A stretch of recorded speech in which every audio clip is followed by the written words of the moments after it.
اور انہوں نے رسول کی نافرمانی کی، کاش زمین پھٹ جائے، اس میں سما جائے اور زمین ان کے برابر ہو جائے، اور وہ اللہ سے کوئی بات چھپا نہ سکیں گے۔ سورۃ النور میں فرمایا فَلْيَحْذَرِ الَّذِينَ يُخَالِفُونَ عَنْ أَمْرِهِ أَن تُصِيبَهُمْ فِتْنَةٌ أَوْ يُصِيبَهُمْ عَذَابٌ أَلِيمٌ۔ چاہیے کہ ڈرے وہ لوگ جو اللہ کے رسول کے حکم کی مخالفت کرتے ہیں کہ کہیں ان کو کوئی فتنہ آنا پکڑے، کسی مصیبت میں گرفتار نہ ہو جائیں، یا ان کو دردناک عذاب نہ آ لے۔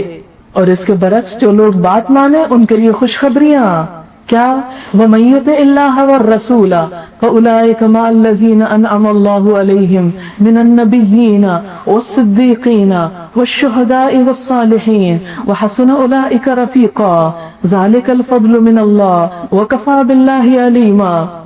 جو لوگ اللہ اور اس کے رسول کی اطاعت کرتے ہوں، ایسے لوگ قیامت کے دن ان لوگوں کے ساتھ ہوں گے جن پر اللہ نے اپنا انعام کیا، انبیاء میں سے، صدیقین میں سے، شہداء میں سے اور نیک لوگوں میں سے۔ اور یہ کتنے اچھے ساتھی۔ اصل میں ہوا یہ تھا کہ ایک شخص حضور صلی اللہ علیہ وسلم سے بہت محبت کرتا تھا، کہتا ہے اللہ کے رسول صلی اللہ علیہ وسلم جب تک میں آپ کی مجلس میں ہوتا ہوں تو میرا دل خوش رہتا ہے، جب میں چلا جاتا ہوں تو میں بے چین ہو جاتا ہوں، میرا اپنی بیوی بچوں میں کوئی دل نہیں لگتا، میں پھر تمنا کرتا ہوں کہ آپ کی مجلس میں آ جاؤں، اور جو ہی میں گھر کے کام کاج سے فارغ ہوتا ہوں میں دوڑا آتا ہوں، پھر بھاگ کے آپ کے پاس آ جاتا ہوں۔ لیکن ہر وقت مجھے ایک غم ستائے جا رہا ہے، اور وہ غم یہ ہے کہ جب آپ بھی دنیا سے چلے جائیں گے اور میں بھی چلا جاؤں گا، یعنی موت آ جائے گی، تو پھر آپ تو اللہ کے پیارے ہیں، آپ کے درجے تو بہت بلند ہوں گے، اور مجھے تو اپنا پتہ بھی نہیں کہ میں جنت میں جاتا بھی ہوں کہ نہیں، اور اگر چلا بھی گیا تو یقینی طور پہ آپ کے درجے تک تو نہیں جا سکوں گا۔ تو اس پر آپ صلی اللہ علیہ وسلم خاموش ہو جاتے ہیں، تو وہ آیت اترتی ہے کہ وہ لوگ جو اللہ اور رسول کی اطاعت کریں گے قیامت کے دن پھر وہ ان کے ساتھ ہوں گے، مع الذین انعم اللہ علیہم، اہل انعام کے ساتھ ہوں گے۔ وآخر دعوانا ان الحمد للہ رب العالمین، سبحانک اللہم وبحمدک، نشہد ان لا الہ الا انت، نستغفرک ونتوب الیک۔